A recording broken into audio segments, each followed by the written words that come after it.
जय माँ गायत्री, जय परम पूज्य गुरुदेव, जय परम वंदनीय माता जी। माँ गायत्री की कृपा सदैव आप पे और आपके परिवारजनों पे बनी रहे, इसी शुभकामना के साथ आज की प्रेरणादायक कहानी। एक राजा को एक अनोखी बीमारी हो गई थी।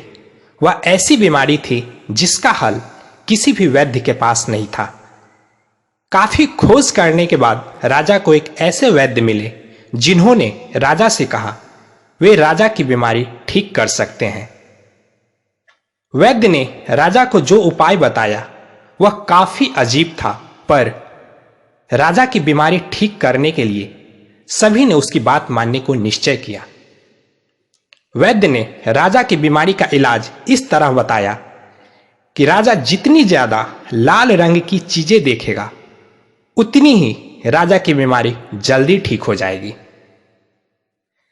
जैसे ही राजा ने यह बात सुनी तो उन्होंने तुरंत ऐलान करवा दिया कि हर जगह ऐसी व्यवस्थाएं की जाए कि जहां जहां राजा की नजर पड़े वहां वहां उन्हें लाल रंग ही दिखाई दे। सभी लोग काम पर लग गए। सभी दीवारों को लाल रंग से रंगा जाने लगा। राजा के आने जाने का मार्ग भी लाल रंग के कपड़े बिछाए गए। सिपाहियों के कपड़े बदलकर लाल रंग से बनाए गए। राजा का सिंहासन यहां तक कि पूरा राज दरबार लाल रंग से रंगने का काम जोरों से शुरू हो गया। लाल रंग देने का काम इतना जोरों से चल रहा था कि बाहर के राज्यों से भी कई सारे कारीगरों को बुलाया गया। एक तरफ हर चीज लाल हो रही थी तो दूसरी तरफ राजा की तिजोरी खाली हो रही थी। इन सब में यह बातें देखकर सभी को खुशी हो रही थी कि इसके साथ साथ राजा की बीमारी भी कम हो रही थी। राजा ठीक होने लगे। अब जैसे ही पूरा राज दरबार लाल हो गया वैसे ही आजू बाजू के घरों को भी लाल रंग देने का आदेश दिया गया। लाल रंग लोगों के घरे पर छा रहा था, लेकिन पैसा राजा की तिजोरी से जा रहा था। ये सब देखकर एक छोटे लड़के को बड़ा आश्चर्य हुआ। वह सीधा राज दरबार पहुंचा और राजा से कहा, आप ये सब क्या कर रहे हैं? इतना खर्च क्यों कर रहे हैं? बच्चे की ऐसी बातें सुनकर लोगों को बड़ा आश्चर्य हुआ और लड़के पर मुसीबत आने का डर भी लगा। तुम कौन होते हो? यह सवाल पूछने वाले वजीर ने आगे आकर कहा, राजा का ठीक होना खजाने के पैसे से ज्यादा महत्वपूर्ण है। तुम शायद राजा का ठीक होना नहीं चाहते हो। तुम्हारी उम्र को देखकर हम तुम्हें छोड़ देते हैं, वरना कोई और होता तो उसे अब तक बंदी बनाया गया होता। चाहता तो मैं भी यही हूं कि राजा जल्द से जल्द ठीक हो जाए। वजीर की बातें सुनकर लड़का ने शांति से कहा, पर मुझे यह तरीका सही नहीं लगता। अगर आप मुझे बोलने की अनुमति दे तो मेरे पास राजा की बीमारी ठीक होने का ऐसा हल है जो ज्यादा महंगा भी नहीं है। भागो यहां से, वजीर ने गुस्से में आकर कहा। तुम्हारे पास ऐसा क्या होगा जो बड़े बड़े पंडित राजपुरोहित को पता नहीं है?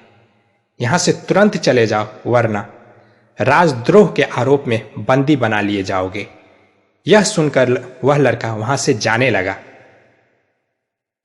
तब राजा ने लड़के को रोका और कहा, इस दरबार में कोई बड़ा या छोटा नहीं है। इस बात की संभावना काफी कम है कि तुम्हारे पास इस समस्या का कोई हल होगा, पर हम तुम्हें एक मौका जरूर देंगे। कहो, क्या है तुम्हारे पास? धन्यवाद राजा। मैंने आज तक आपके बारे में सिर्फ सुना था, लेकिन आज देख भी लिया। शायद आपके इस तरह के काम करने का तरीका देखकर लोग आपका आदर करते हैं। यही वजह है कि आपकी बीमारी ठीक होने के लिए सभी एक साथ काम कर रहे हैं। मेरे पास जो हल है वह आपकी बीमारी कम खर्चे में ठीक करेगा। ऐसा कहकर उस लड़के ने राजा की आंखों पर एक चश्मा लगा दिया जिसकी कांच लाल रंग की थी। अब राजा को सब कुछ लाल दिखने लगा। यह घटना देखकर सभी दरबारियों ने खड़े होकर तालियां बजाना शुरू की।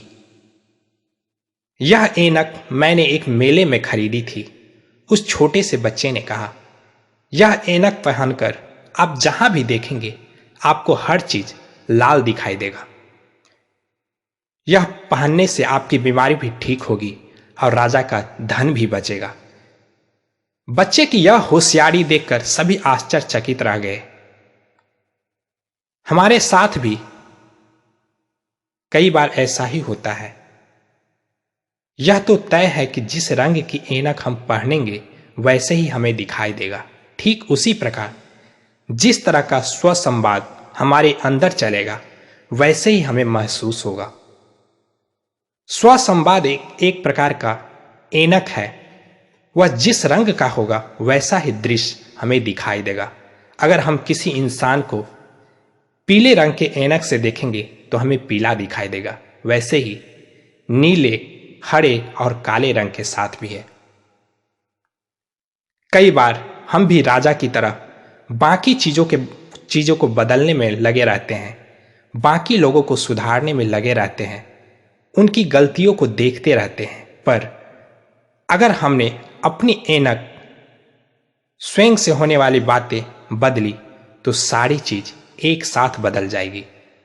अब हमें यह तय करना होगा कि हम अपनी आंखों, अपने मन की आंखों पर कौन सी ऐनक पहने, यानी हर घटना में किस प्रकार का स्वसंवाद रखें। मां गायत्री की कृपा सदैव आप पे और आपके परिवारजनों पे बरसती रहे, इसी शुभकामना के साथ जय मां गायत्री, जय परम पूज्य गुरुदेव, जय परम वंदनीय माता जी।